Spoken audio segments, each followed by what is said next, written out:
Hello there, ladies and gentlemen. Moletrap here, coming at you with another StarCraft commentary.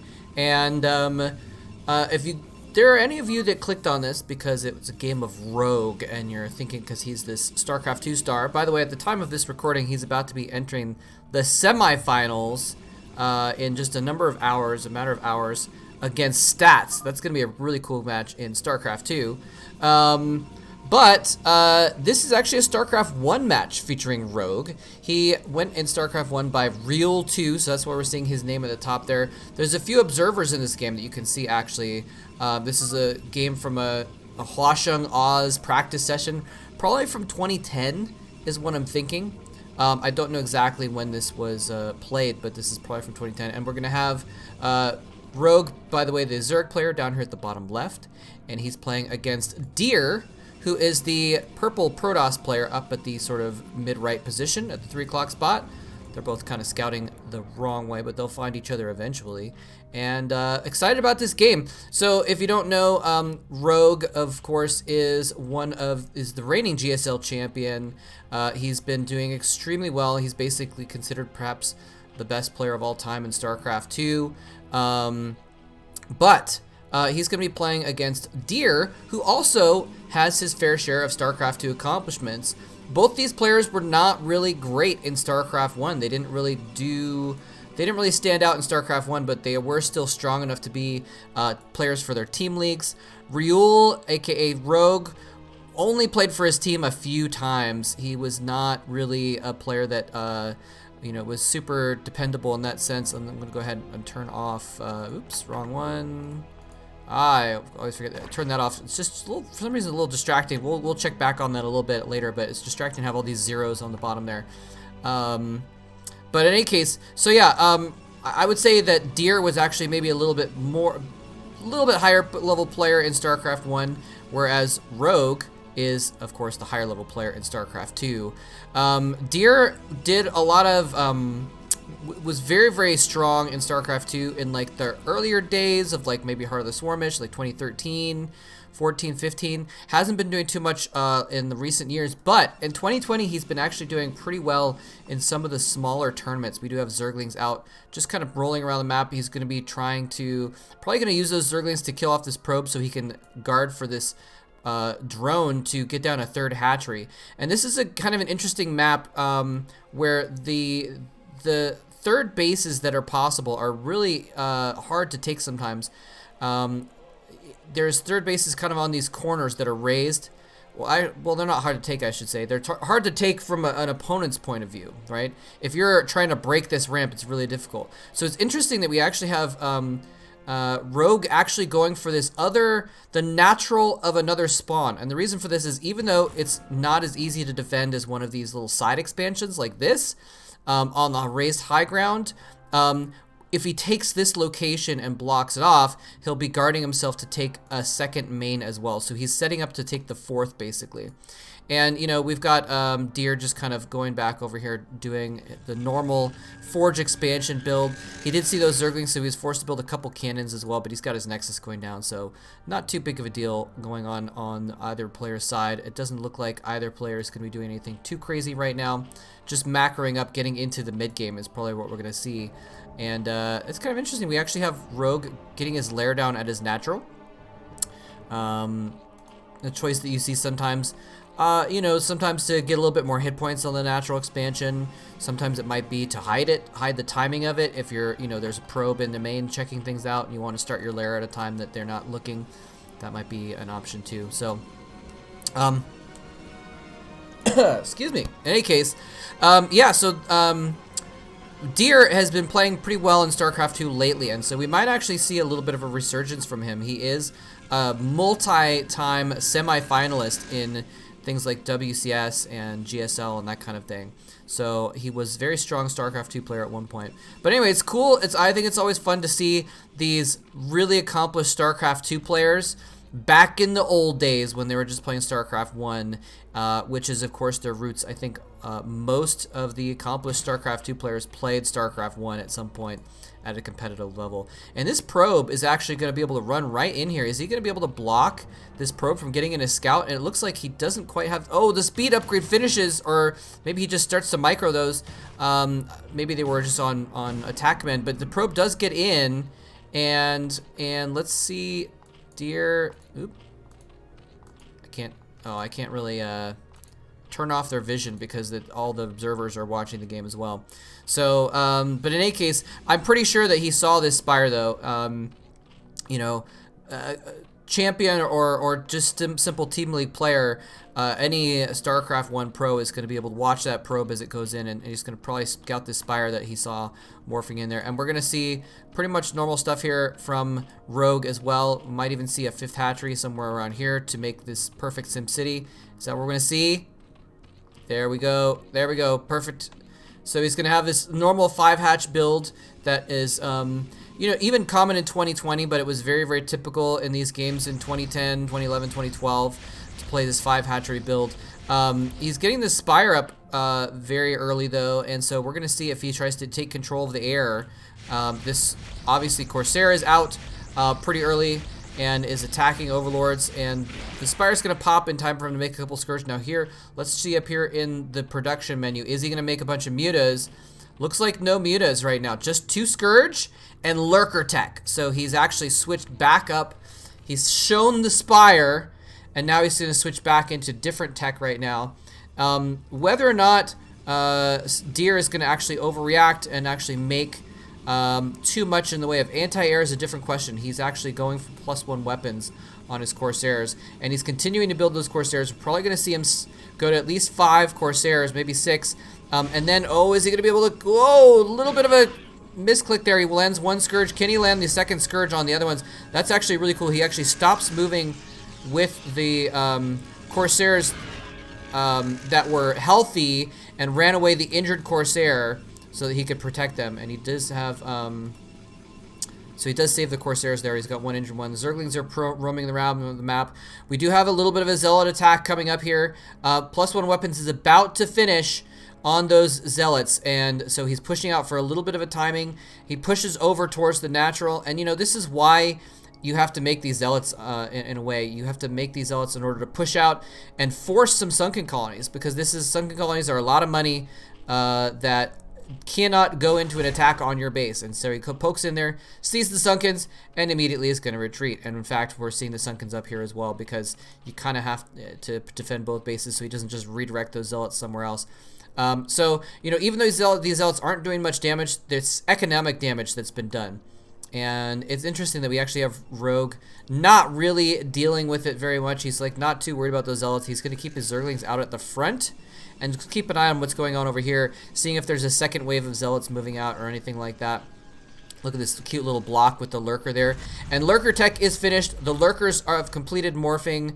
At least one of them has. And so now Rogue is basically safe from any ground attacks at the moment. He's perfectly fine. And so we're seeing this more like Bisu build type style actually play from Deer.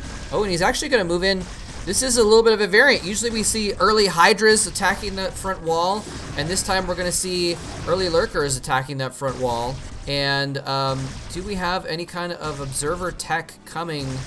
I don't see observers anywhere. Observatory, there it is, I think. Nope, that's an Archon. That's not a building. So he has a robotics facility. He's actually making 2 Archons. That is very intriguing that he's making 2 Archons there. And oh, is this Corsair just going to run right by these Scourge? Where are the Corsairs? Did I miss? Okay, there they are. He's got a sizable chunk of Corsairs now, 6 built up. They do have the +1 weapon. Scourge coming in. He's got a, oh no, he tries to stop, but it's a little bit too late. You have to hold position, and he actually lost half of his Corsairs there. So control of the air completely wrenched out of Deer's hands in that little spot there. Just a moment missed timing. You need to be able to hold position. You need to either run from the Scourge, or you need to stand and fight them from the very beginning. He did neither. His Corsairs were on a move command while the Scourge were getting close to them, and so as a result, he he connected with some of the Scourge. The Corsairs could not kill off the Scourge before they landed. So, and it looks like these, one of the Lurkers was killed off at some point.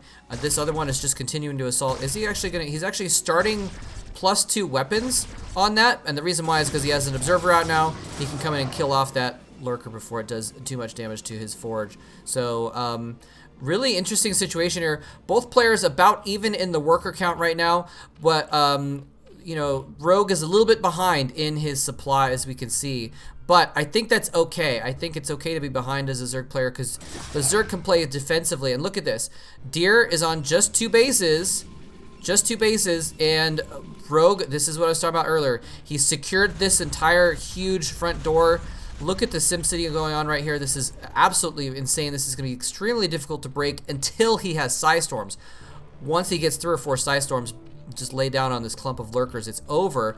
But until those Psystorms are out, he cannot break that front door, and so as a result, this secondary spot is pretty much protected. He's actually going to build a little bit of static defense there as well, just in case of a shuttle dropping units down into that location.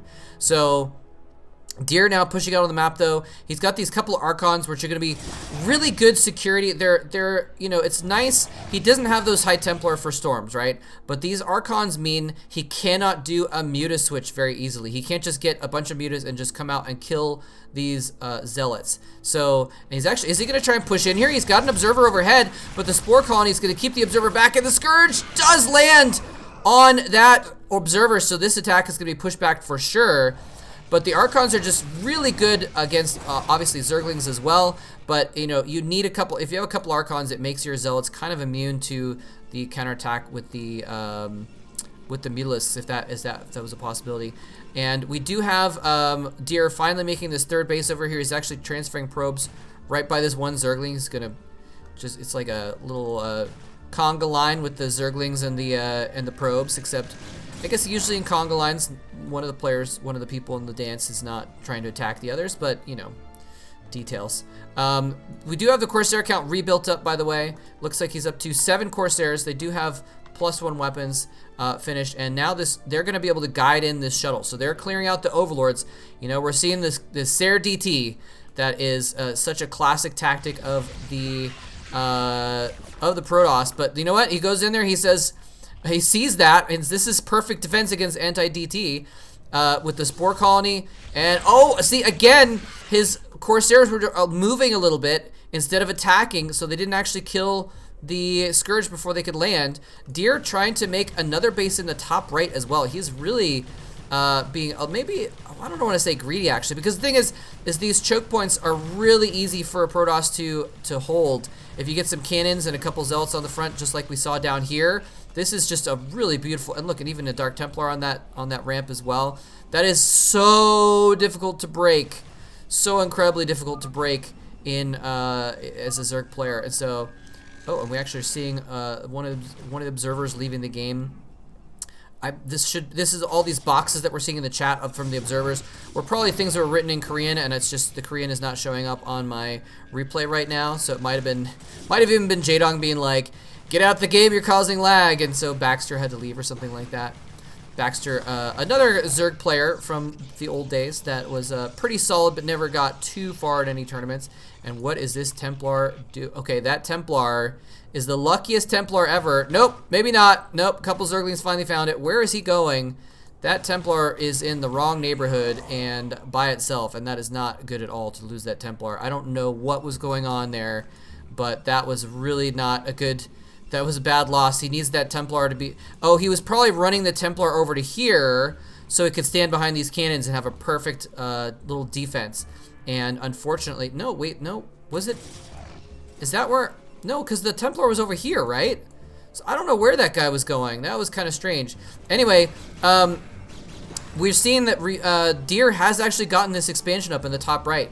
It's been a little bit contested. We've seen Rogue send groups of Zerglings up there, groups of units up there, but kind of half-heartedly. He hasn't actually sent like a ton of units all the way up there at any given time, and now he's actually shuttled one of these Templars over here so it can be safely delivered to that expansion. So Deer is actually in incredibly good shape right now. He's got 4 bases to a 4 base Zerg. That's really a situation that you want, and it looks like I actually missed a drop over here at the side that was dealt with, but the drones are gone. I am sorry about that. I missed a drop that happened, and I'll go back and add that on to the game later, do a little picture-in-picture or so. But some crazy stuff happened, and the Greater Spire is out, by the way. So we're seeing Devourers being morphed in a response to these Corsairs. This is really intriguing. We're going to see a couple Guardians, a couple Devourers and Scourge to protect the Guardians, and here we do have a drop back here as well. Beautiful Storm drop, killing just an absolute massacre of drones over at the 3rd base of Rogue. Beautiful, beautiful play. And this is all kind of while he's chilling over here with a lot of Corsairs. Just a ton of Corsairs. He's got 11 Corsairs now. He really, really wants to maintain control of the air. And I wonder if we might actually see, you know, I talked about this in a game recently, but, you know, when you've got a ton of money as the Protoss and you've got a ton of Corsairs, sometimes it actually might make sense to get, and okay, here we go. He's got the Devourers. He's got the Plague and the Acid Spores. So much different colored juices on top of these Corsairs, but there actually just might be too many of them. But the Scourge are coming in. It's going to probably take 1 Scourge per Corsair to kill him off, and he kills off half the Corsairs in a nice little attack with those Scourge. But more Corsairs coming from the side as well. These Guardians are going to get almost nothing done at all. In the meantime, we do have these drones are now in the wrong neighborhood. They're going to transfer right through a group of Protoss units and be killed off. So that was going to be a replacement for the drones that were lost here, but not going to work out there after all. And here we go in with this ground army. Is he going to try and bust through that? Again, it's just so difficult to bust through a door like this. A Storm drop in the back at the same time as he taunts the front. And he does get out most of the drones, though, so minimal losses there for Rogue. But Deer is just running away with his game. Look at this. He's just got so much stuff all over the map. Usually the Zerg wants to be head and bases. We do have at least Rogue taking up this top left base as well. And doing a little bit of contesting of this army in the middle. And that's the thing is, I mean, like, the Protoss player has a bit of has an army advantage with these Archons and Zealots, and he's just kind of doing storm drops. And it looks like it's interesting. It looks like his army hasn't really grown in a while, right? But he's maxed out. So where is all that money? And hold that thought. We might have a little bit of a skirmish in the middle here. Zerglings and a Defiler alongside. A beautiful Plague gets all of the Zealots there. They're going to be low on hit points, but the Reavers are going to drop out and just absolutely slaughter these Zerglings. Just destruction of those Zerglings. He did lose a lot of Zealots. The Plague and the, I believe, Adrenal Gland upgraded Zerglings were very, very effective. Can he actually take out the side base, though? If he does take out this 5th base of Rogue, he is going to be in a commanding position. I don't think there's any way that Deer could lose at that point, but it looks like he's not going to break this. Actually, well, is he going to be able to kill off from behind, though? The Lurkers are on the ramp. He can't break up the ramp, but the Reavers are going to be able to drop out behind, and even though the shuttle's gone, he may still be able to kill off this hatchery. Rogue is on top of it. He's going to relocate the Lurkers up to the back there. The Zerglings are going to come in. It's not often that you see Zerglings killing off Reavers, but in that case, that's what happened. And, oh, he doesn't have his Observer anymore, so he can't actually come up here with these Zealots and finish the job. Otherwise, he could kill off those Lurkers very easily. And this has become the main battlefield, ladies and gentlemen. You can see on the mini map, both players are rallying all of their forces to this top left location, trying to take control of it, because I think both players know that that is the key, that 5th base is the key to Rogue having some chances in this game. A nice little skirmish going on here. There is Observers overhead, but the Lurkers are going to be doing a ton of damage before they die, but they do eventually die. And Dark Swarm doesn't do anything to Dark Templar. So the Dark Templars are actually able to finish things off there, and most of them actually survive despite the splash damage from the Lurker fire. But this top left base has been, for the moment, this top left base has been secured. But again, Deer has now gotten yet another base, and it is completely secure. It is not something that's really easy to contest. He's got several cannons, a little bit of a single pylon powering all of them, though, so that's a little bit dangerous. But all he needs is 1 Reaver or 1 High Templar there behind it, just in case, and he'll be completely fine. Of course, you know, we do have the Dark Swarm out now, and, you know, that is a way things can turn around very easily. All you need is a Dark Swarm on the defenses and a handful of Cracklings running in there, and Rogue could easily start taking out these extra bases, and that's exactly what we're going to see right here. There's the Dark Swarm. A handful of Cracklings are going to do so much damage. Does And it looks like we do have the potential follow-up. He's trying to run here. He might be able to protect it with his main army. He's got the DTs and the Zerglings. But the Ultralists are out now as well. And they're going to be charging in. If they can get underneath that Dark Swarm, actually, it doesn't even really matter. Oh, beautiful Storm doing tons of damage to all of those... to the Ultralists. I forgot what Ultralists were called for a second. And the Reavers are going to come in and finish things off just with absolutely beautiful splash damage. That was just massive. If those Ultras had been spread out, this would be completely different. But instead, they were clumped up. The Storms hit them for full effect. The Reavers hit them for full effect. And Deer has held it. This is a second wave, though. More Ultras coming in. Another Dark Swarm going down. Again, is not going to do anything, though. Reavers do full damage under Dark Swarms. Archons do a lot of their damage under Dark Swarms as well. 4 Reavers are just going to be more than a match, especially with the shuttles being able to mic them away from these Ultralists. And the Ultralists are just so tanky, though, so beefy with the 4 armor that they're not basically taking any damage from the cannons. Actually, is this cannon even firing? No, it's not, because it's been neutralized by the lack of pylon.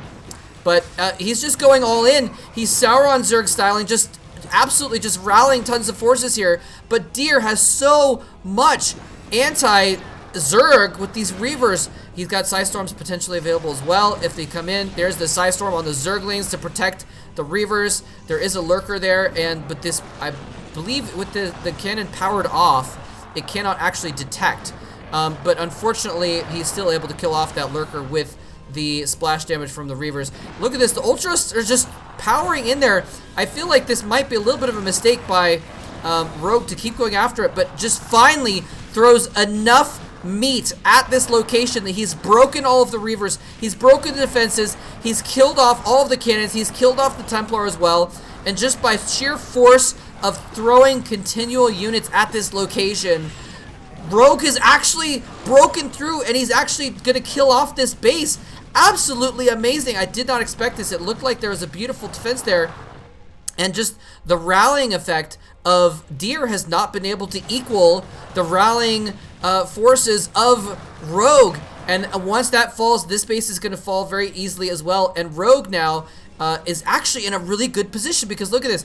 Deer has the top right base, but he's mined out his main. He's mined out his natural. He's still mining at this bottom right base as well. But it's basically 2 mining bases to 1, almost 2, 3, 4, 5. So it's 4 bases to 2 right now. So the tables have definitely turned.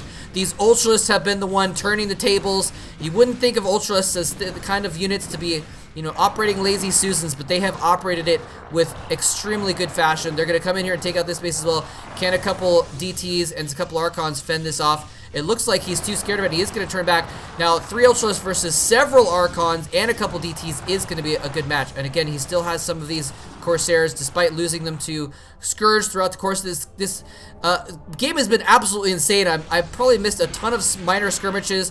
The fact that he was down to just 3 Corsairs when he had 12 earlier means I missed the Corsairs dying, but there's been so much action going on this map, it's been hard to keep track of the whole thing. And now here's the counter attack by Rogue, coming in with more Ultras, just straight up facing off against these Archons. A Dark Swarm against a bunch of Archons would be an effective counter, but he doesn't even need it. He breaks in there. He's going to be able to take out those Archons. He needs to get those Ultras up in here and actually finish the job, which he's going to do. And now the focus has shifted from this top left base with Rogue on the defensive to the top middle bases with Deer on the defensive instead.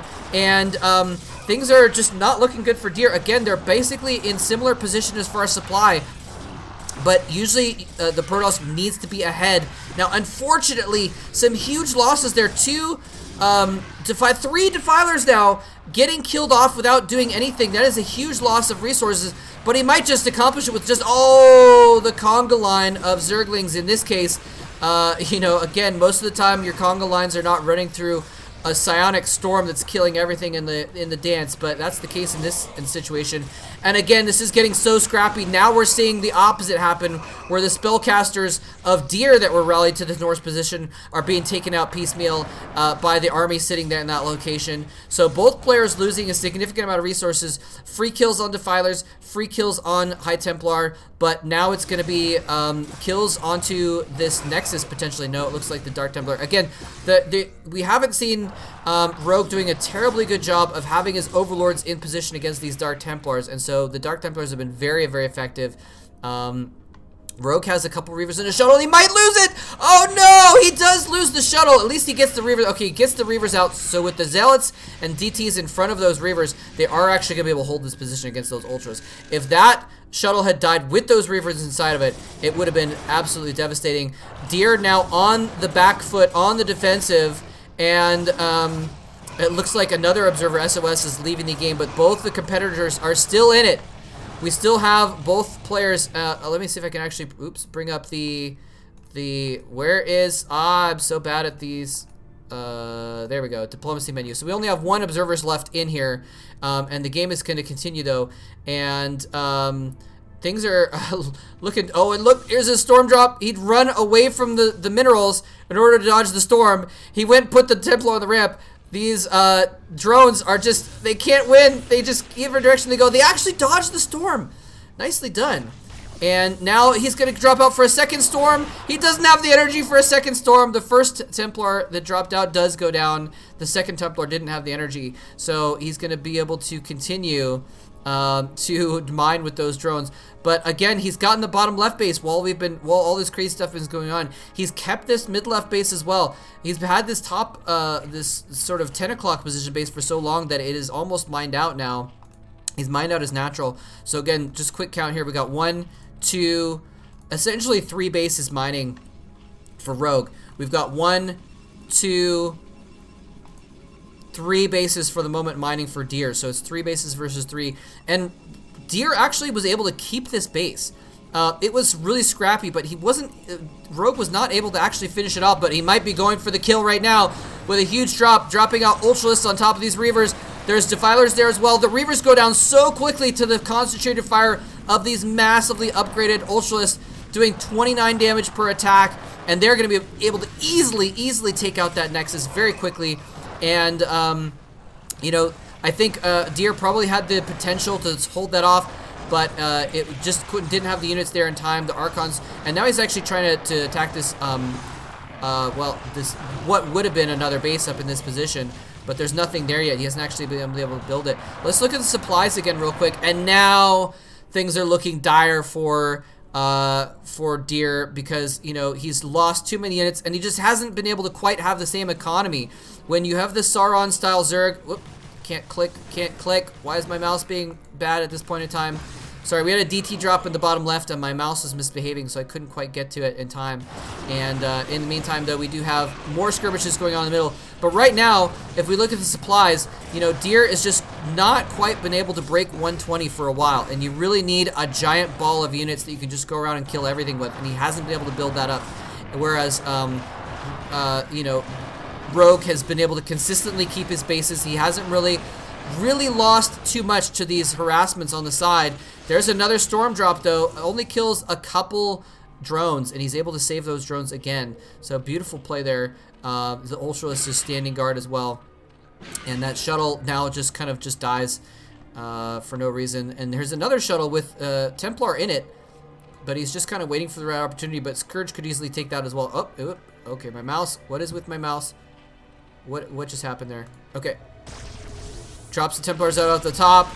He's gonna go ahead and actually storm the Lurker, but again, missing all the drones there. So, you know, no significant damage done. The shuttle's still gonna just chill there with a couple Templar in it. So, anyway, it looks like,